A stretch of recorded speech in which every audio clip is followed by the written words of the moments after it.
Please, follow the text and audio carefully, there might be some minor errors.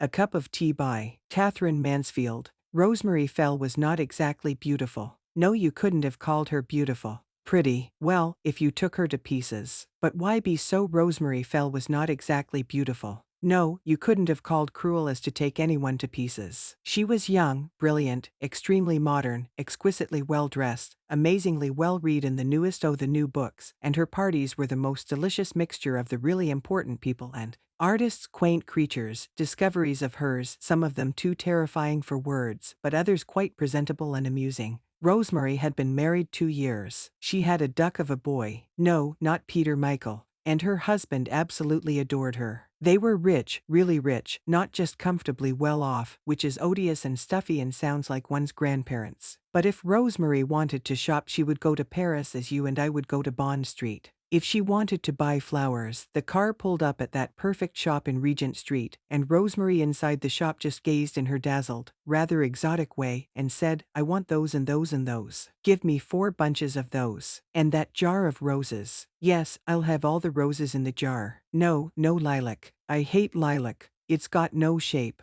The attendant bowed and put the lilac out of sight, as though this was only too true. Lilac was dreadfully shapeless. "Give me those stumpy little tulips. Those red and white ones." And she was followed to the car by a thin shop girl staggering under an immense white paper armful that looked like a baby-long clothes. One winter afternoon she had been buying something in a little antique shop in Curzon Street. It was a shop she liked. For one thing, one usually had it to oneself. And then the man who kept it was ridiculously fond of serving her. He beamed whenever she came in. He clasped his hands. He was so gratified he could scarcely speak. Flattery, of course. All the same, there was something. "You see, madam," he would explain in his low respectful tones, "I love my things. I would rather not part with them than sell them to someone who does not appreciate them, who has not that fine feeling which is so rare." And, breathing deeply, he unrolled a tiny square of blue velvet and pressed it on the glass counter with his pale fingertips. Today it was a little box. He had been keeping it for her. He had shown it to nobody as yet. An exquisite little enamel box with a glaze so fine it looked as though it had been baked in cream. On the lid a minute creature stood under a flowery tree.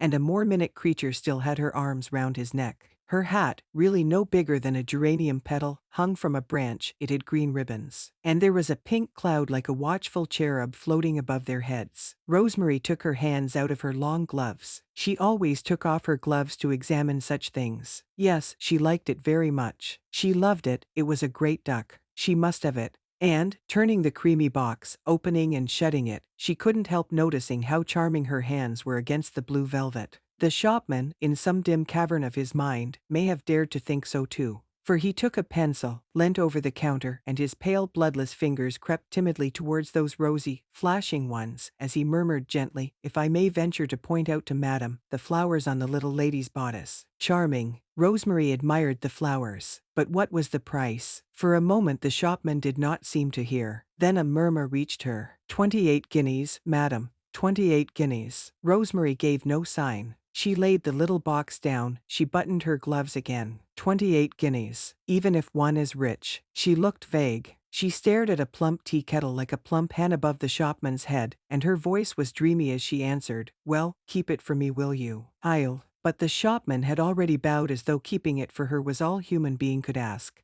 He would be willing, of course, to keep it for her forever. The discreet door shut with a click. She was outside on the step, gazing at the winter afternoon. Rain was falling, and with the rain it seemed the dark came too, spinning down like ashes. There was a cold bitter taste in the air, and the new lighted lamps looked sad. Sad were the lights in the houses opposite. Dimly they burned as if regretting something. And people hurried by, hidden under their hateful umbrellas. Rosemary felt a strange pang. She pressed her muff against her breast. She wished she had the little box, too, to cling to. Of course, the car was there. She'd only to cross the pavement. But still she waited. There are moments, horrible moments in life, when one emerges from shelter and looks out, and it's awful. One oughtn't to give way to them. One ought to go home and have an extra special tea. But at the very instant of thinking that, a young girl, thin, dark, shadowy, where had she come from, was standing at Rosemary's elbow.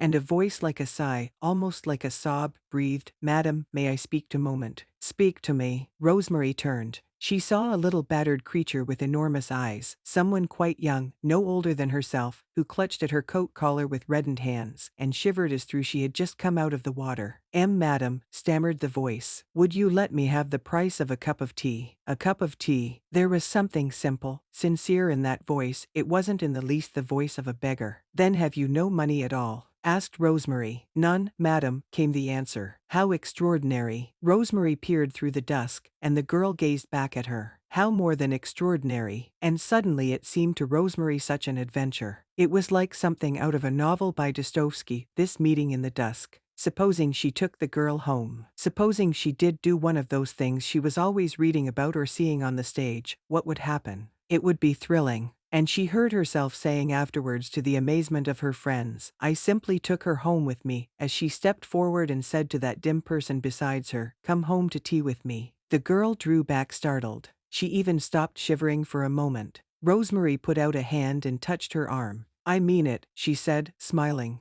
And she felt how simple and kind her smile was. "Why won't you? Do come home with me now in my car and have tea." You don't mean it, madam," said the girl, and there was pain in her voice. "But I do," cried Rosemary. "I want you to please me. Come along." The girl put her fingers to her lips and her eyes devoured Rosemary. You're not taking me to the police station," she stammered. "The police station." Rosemary laughed out. "Why should I be so cruel? No, I only want to make you warm and to hear anything you care to tell me. Hungry people are easily led." The footman held the door of the car open, and a moment later they were skimming through the dusk. "There," said Rosemary. She had a feeling of triumph as she slipped her hand through the velvet strap. She could have said, "Now I've got you," as she gazed at the little captive she had netted. But of course she meant it kindly. Oh, more than kindly. She was going to prove to this girl that wonderful things did happen in life, that fairy godmothers were real, that rich people had hearts, and that women were sisters. She turned impulsively, saying, "Don't be frightened. After all, why shouldn't you come back with me? We're both women. If I'm the more fortunate, you ought to expect." But happily at the moment, for she didn't know how the sentence was going to end, the car stopped. The bell was rung, the door opened, and with a charming, protecting, almost embracing movement, Rosemary drew the other into the hall. Warmth, softness, light, a sweet scent, all those things so familiar to her she never even thought about them, she watched that other receive. It was fascinating. She was like the rich little girl in her nursery with all the cupboards to open, all the boxes to unpack. Come upstairs," said Rosemary, longing to begin to be generous. "Come up to my room." And besides, she wanted to spare poor little thing from being stared at by the servants. She decided as they mounted the stairs she would not even ring for Jean, but take off her things by herself. The great thing was to be natural. "And there," cried Rosemary again, as they reached her beautiful big bedroom with the curtains drawn, the fire leaping on her wonderful lacquer furniture, her gold cushions and the primrose and blue rugs. The girl stood just inside the door, she seemed dazed.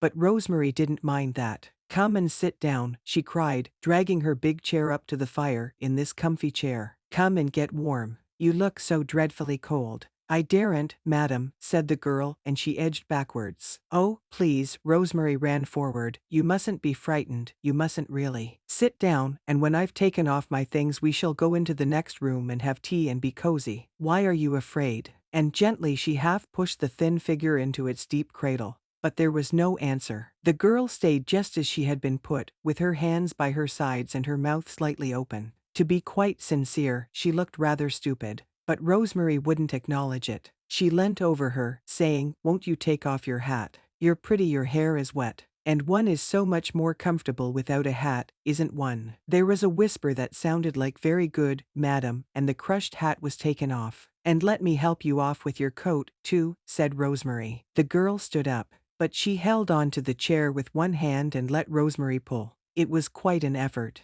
The other scarcely helped her at all. She seemed to stagger like a child, and the thought came and went through Rosemary's mind that if people wanted helping they must respond a little, just a little, otherwise it became very difficult indeed. And what was she to do with the coat now? She left it on the floor, and the hat too. She was just going to take a cigarette off the mantelpiece when the girl said quickly, but so lightly and strangely, "I'm very sorry, madam, but I'm going to faint. I shall go off, madam, if I don't have something." Good heavens, how thoughtless I am. Rosemary rushed to the bell. Tea at once, and some brandy immediately. The maid was gone again, but the girl almost cried out. No, I don't want no brandy. I never drink brandy. It's a cup of tea I want, madam. And she burst into tears. It was a terrible and fascinating moment. Rosemary knelt beside her chair. Don't cry, poor little thing, she said. Don't cry. And she gave the other her lace handkerchief. She really was touched beyond words. She put her arm round those thin, bird-like shoulders. Now at last the other forgot to be shy, forgot everything except that they were both women, and gasped out, I can't go on no longer like this. I can't bear it. I can't bear it. I shall do away with myself. I can't bear no more. You shan't have to. I'll look after you. Don't cry any more. Don't you see what a good thing it was that you met me? We'll have tea and you'll tell me everything.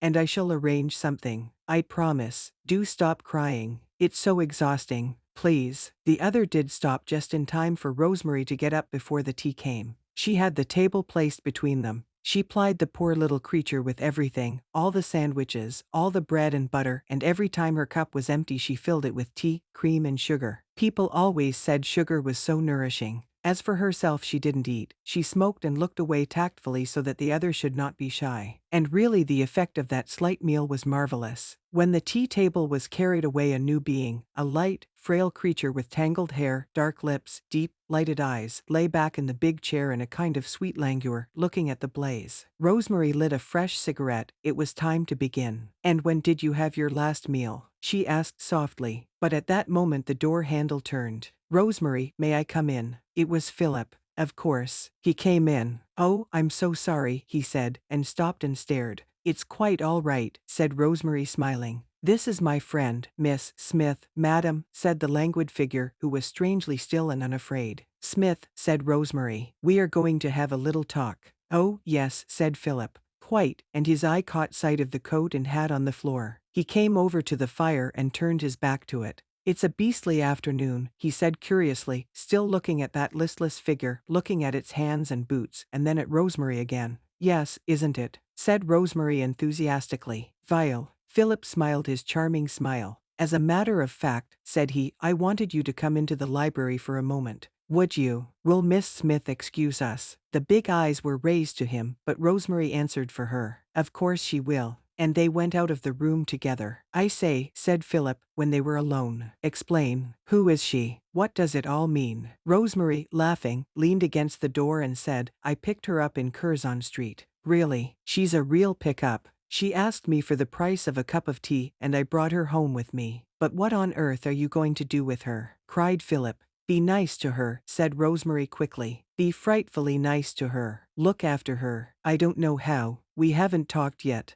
But show her, treat her, make her feel. My darling girl, said Philip, you're quite mad, you know. It simply can't be done. I knew you'd say that, retorted Rosemary. Why not? I want to. Isn't that a reason? And besides, one's always reading about these things. I decided. But, said Philip slowly, and he cut the end of a cigar, she's so astonishingly pretty. Pretty. Rosemary was so surprised that she blushed. Do you think so? I hadn't thought about it. Good Lord. Philip struck a match. She's absolutely lovely. Look again, my child. I was bowled over when I came into your room just now. However, I think you're making a ghastly mistake. Sorry, darling, if I'm crude and all that. But let me know if Miss Smith is going to dine with us in time for me to look up the Milliner's Gazette. You absurd creature, said Rosemary, and she went out of the library, but not back to her bedroom. She went to her writing room and sat down at her desk. Pretty, absolutely lovely. Bowled over. Her heart beat like a heavy bell. Pretty, lovely. She drew her checkbook towards her. But no, checks would be no use, of course. She opened a drawer and took out £5 notes, looked at them, put 2 back, and holding the 3 squeezed in her hand, she went back to her bedroom. Half an hour later Philip was still in the library when Rosemary came in. I only wanted to tell you, said she, and she leaned against the door again and looked at him with her dazzled exotic gaze. Miss Smith won't dine with us tonight. Philip put down the paper. Oh, what's happened? Previous engagement. Rosemary came over and sat down on his knee. She insisted on going, said she, so I gave the poor little thing a present of money. I couldn't keep her against her will, could I? She added softly. Rosemary had just done her hair, darkened her eyes a little, and put on her pearls. She put up her hands and touched Philip's cheeks. "Do you like me?" said she, and her tone, sweet, husky, troubled him.